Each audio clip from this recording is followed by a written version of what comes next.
हर सुबह ऐसा लगता था जैसे मैं अपने ही बिस्तर से हार रहा हूं। मैं थका हुआ नहीं था, मैं सुन्न था, बस खुद को घसीटते हुए एक और दिन काट रहा था जिसके लिए मैंने मांगा भी नहीं था। फिर एक सुबह मैंने कुछ अलग किया। नहीं, मैंने 10 मील नहीं दौड़ा और ना ही मिलिंद सोमन को सुनते हुए पसीना बहाया।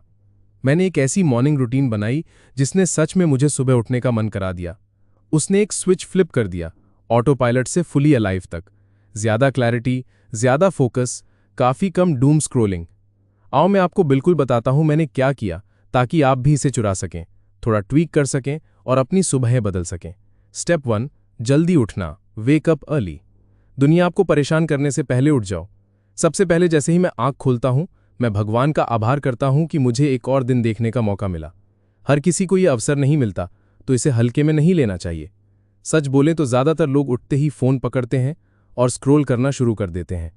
अगर सुबह सबसे पहले आपने स्क्रीन छू ली तो आप पहले ही हार चुके हैं। मैं पहले सुबह 8 बजे उठता था और ऐसा लगता था कि मैं हर चीज में लेट हूं, यहां तक कि अपनी ही जिंदगी में। अब मैं 5:30 बजे उठता हूं, ना कि क्योंकि ये ट्रेंडी है, बल्कि क्योंकि ये शांत और सुकून भरा होता है। दुनिया अभी चिल्ला नहीं रही होती, इंटरनेट ने अभी मुझे कोई क्रिप्टो स्कैम बेचने की कोशिश नहीं की होती। बस मैं, मेरा दिमाग और सन्नाटा, यहीं पर असली क्लैरिटी रहती है। जल्दी उठने से मिलने वाली प्रोडक्टिविटी और क्लैरिटी असली चीज है। पता है, कई इन्फ्लुएंसर इसके बारे में बोलते रहते हैं, लेकिन भरोसा रखो, ये वाकई में काम करता है।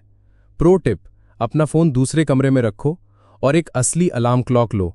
हाँ, वो अब भी मिलते हैं। Step 2, ice water. ज्यादातर मामलों में ये लीगलाइज्ड सेल्फ असॉल्ट है। पता है, कोल्ड प्लंज आजकल फैशन में है, लेकिन सच कहूं तो सुबह 6 बजे बर्फ के टब में कूदना सेकंड्स में आपको जमीन पर ले आता है। ये टाइम ट्रैवल के सबसे करीब है जहां मैं कभी गया हूं। क्यों करना चाहिए? क्योंकि कंफर्ट झूठा है, क्योंकि ये बहुत बुरा लगता है और मैं करना नहीं चाहता, यही वजह है कि मैं करता हूं। आपको लगता है गर्म रहना आपकी मदद कर रहा है? नहीं, ये आपको सॉफ्ट बना रहा है, और सॉफ्ट स्केल नहीं करता। रिसर्च कहती है कि कोल्ड एक्सपोजर डोपामीन 250% तक बढ़ा देता है। ये कॉफी से भी ज्यादा, स्क्रोलिंग से भी ज्यादा और अनजान लोगों की तालियों से भी ज्यादा है। ये आपको स्ट्रेस के बीच में सांस लेना सिखाता है, ना कि बस ट्विटर पर या एक्स पर उसकी शिकायत करना।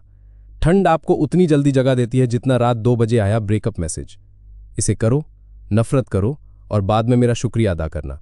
स्टेप 3, मानसिक रीअलाइनमेंट। गीता, ध्यान या बस सोचना। सोचो, अगर आप 10 मिनट सिर्फ अपने विचारों के साथ बिता दें, बिना वाईफाई के।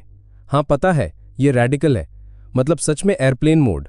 न स्क्रोलिंग, न स्पॉटिफाई, बस आप, आपके विचार और वो डरावनी खामोशी जिससे हम सब बचना सीख चुके हैं। मैं पर्सनली श्रीमद् भगवद गीता पढ़ता हूं और प्रार्थना करता हूं, ना कि क्योंकि ये क्यूट है या मैं कोई अदृश्य वर्चू पॉइंट्स जीतना चाहता हूं, बल्कि क्योंकि मुझे खुद को हसल कल्चर और टिकटॉक की बकवास से गहरा एंकर करना पड़ता है। आपका जो भी मानना है, धर्म, दर्शन या बचपन के कार्टून से जोड़ी गई जिद्दी नैतिकता, उससे फिर जुड़े, खुद से फिर जुड़े। दुनिया शोर से भरी है, हर कोई अपनी राय, अपनी हाईलाइट रील, अपना 6 फिगर साइड हसल चिल्ला रहा है, लेकिन सन्नाटा, वहीं पर असली क्लैरिटी आती है, वहीं पर आपके असली विचार बोलते हैं, वो जो हैशटैग से प्रीलोडेड नहीं होते। खुद से पूछो, मैं सच में किस पर विश्वास करता हूं? मैं कैसी जिंदगी बना रहा हूं? मैं किसी चीज की तरफ बढ़ रहा हूं या बस उन चीजों से भाग रहा हूं जिनका सामना करने से डरता हूं? आपके दिमाग में जवाब है शानदार वाले, लेकिन वो शोर में चिल्लाएंगे नहीं, आपको बाकी सबकी आवाज कम करनी पड़ेगी। और कमाल यह है कि आप दिन ऐसे बिताने लगते हैं जैसे आप खुद गाड़ी चला रहे हो, ना कि उसके पीछे घसीटे जा रहे हो। ज्यादा इरादा, कम बकवास। अचानक आप छोटी चीजों पर पागल नहीं हो रहे या किसी के ईमेल में गलत टोन होने पर टूट नहीं रहे। और सच बोलें तो डिशवॉशर लगाते समय कम एग्जिस्टेंशियल ब्रेकडाउन आना ही इन 10 मिनटों के लायक है। Step 4, journaling. जर्नलिंग करो ऐसे जैसे कोई सीईओ करता है, ना कि कोई किशोर। हम यहां प्यार की कविताएं लिखने नहीं आए हैं, ये टैक्टिकल जर्नलिंग है। हर सुबह सिर्फ 3 बुलेट पॉइंट्स, कोई फालतू बात नहीं। मैं किसके लिए आभारी हूं? आज को शानदार बनाने के लिए क्या करना होगा? आज मुझे क्या नहीं करना है जिससे मैं इसे बर्बाद कर दूं? यह आपके दिमाग के लिए गूगल मैप्स जैसा है। इसके बिना आप बस गाड़ी चला रहे हैं और उम्मीद कर रहे हैं कि कभी ना कभी सफलता पर पहुंच जाएंगे। अगर आपका बहाना है मेरे पास टाइम नहीं है, तो अपना स्क्रीन टाइम चेक करो। शर्त लगाता हूं आपने कल मीम्स को 90 मिनट दिए हैं, तो आपने भविष्य को 9 मिनट दे सकते हैं। सच चुभता है, लेकिन हम सबको कभी ना कभी ये सुनना पड़ता है। ट्रिक क्या थी? जिससे ये सब टिकाऊ बना। मैंने एक ही रात में अपनी पूरी जिंदगी बदलने की कोशिश छोड़ दी और हैबिट्स को लेगो ब्लॉक्स की तरह स्टैक करना शुरू किया। कोल्ड वाटर, प्रार्थना, journaling, stretching, movement, repeat. Momentum motivation से ज्यादा नशे की तरह है, क्योंकि मोमेंटम तब भी आता है जब आप थके होते हो। Step 5, movement. अपने शरीर को हिलाओ, नहीं तो बस एक जार में फंसा हुआ दिमाग बन जाओगे। सुबह का वर्कआउट सिर्फ दिखने के लिए नहीं है, ये एजेंसी के लिए है। आप उठाते हो, पसीना बहाते हो, भारी चीजें उठाते हो और बूम, अचानक 83 अनरीड ईमेल्स भी आप पर अटैक जैसे नहीं लगते। आपने पहले ही सुबह 8 बजे से पहले रेजिस्टेंस पर जीत हासिल कर ली है। बाकी दिन बस डिटेल्स हैं। और देखो, इसका मतलब ये नहीं कि आपको फुल क्रॉसफिट मोड में जाना पड़ेगा और अपने घर के बाहर टायर पलटना पड़ेगा।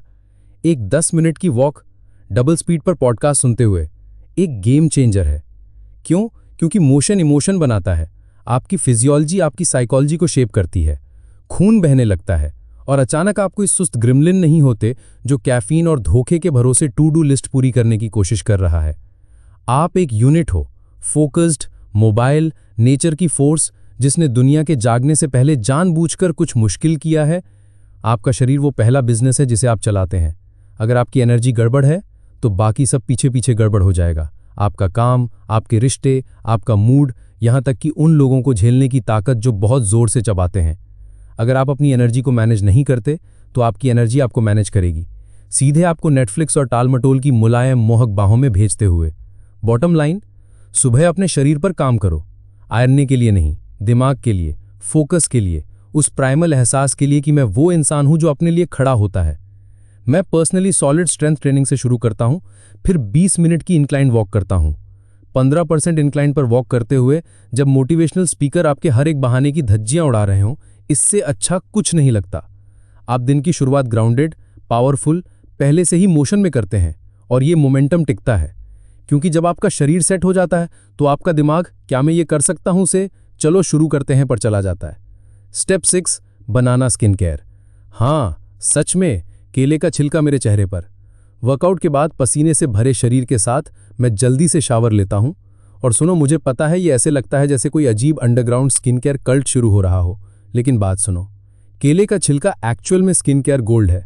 हाँ, वही चीज जिसे आप आमतौर पर बिना सोचे कूड़े में फेंक देते हैं, एक्चुअल में ये ग्लो अप है।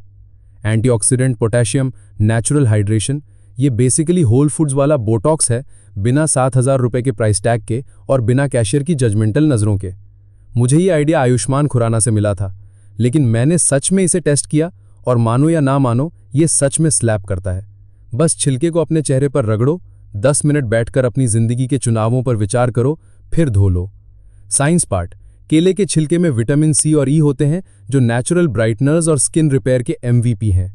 इसमें ल्यूटीन होता है जो इन्फ्लेमेशन और फ्री रेडिकल डैमेज से लड़ता है, यानी स्किन केयर का इमोशनल डैमेज से बचने वाला version. Natural oils, super soothing. देखो, मैं ये नहीं कह रहा कि आप अपनी पूरी स्किन केयर रूटीन फल के कचरे से बदल दें, लेकिन शायद बस इतना अजीब हो कि काम कर जाए। और सबसे बेस्ट बात यह है कि कोई केमिकल नहीं, कोई 12 स्टेप रूटीन नहीं, बस आप, एक केला और वो ग्लो जो लोगों को पूछने पर मजबूर कर दे कि आप छुट्टी से लौटे हैं या प्यार में हैं। तो अगली बार जब केला खाओ, छिलका मत फेंको, लगाओ, बन जाओ। स्किन केयर महंगा नहीं होना चाहिए, कभी कभी बस इतना अजीब होना चाहिए कि काम कर जाए। Conclusion, final step, no scroll zone breakfast तक। चलो आपको एक चुभने वाली चट्टाई सुनाता हूं। हम में से ज्यादातर लोग सुबह के पहले घंटे में इतना कंज्यूम कर लेते हैं जितना पूरे दिन में क्रिएट नहीं करते। ये उल्टा है। आपको पहले खुद को बनाना चाहिए, उसके बाद दूसरों का केओस डाउनलोड करना चाहिए। तो मैं स्क्रोल नहीं करता, मैसेज चेक नहीं करता, यहां तक कि उन ग्रुप चैट्स को भी नहीं खोजता जो कहते हैं ब्रो तुरंत पढ़ो। अगर सच में इमरजेंसी है तो वो कॉल करेंगे, अगर नहीं तो इंतजार कर सकता है। देखो, मैं ये नहीं कह रहा कि मेरी रूटीन को जर्नल्स और केले तक कॉपी करो। मैं ये कह रहा हूं कि अपनी सुबह की पूरी जिम्मेदारी लो, क्योंकि जैसे आप दिन की शुरुआत करते हो वैसे ही आप अपनी जिंदगी चलाते हो, और जैसे आप अपनी जिंदगी चलाते हो वैसे ही आप आगे बढ़ते हो। आपको नया ऐप नहीं चाहिए, आपको नया अप्रोच चाहिए। तो यह है चैलेंज, अपना वर्जन बनाओ, जो काम करे उसे चुरा लो। कल से एक चीज ट्राई करो। अगर आपको 1% भी ज्यादा जिंदा, ज्यादा फोकस्ड या बस कम क्रस्टी ज़ॉम्बी जैसा महसूस हुआ तो नीचे कमेंट में 1% लिखो। और अगर यह हेल्पफुल लगा तो लाइक बटन तोड़ दो, सब्सक्राइब करो और उस दोस्त को टैग करो जिसे जरूरत है सुबह एक बस खराब रोबोट की तरह उठना बंद करने की, नेक्स्ट वीडियो में मिलते हैं।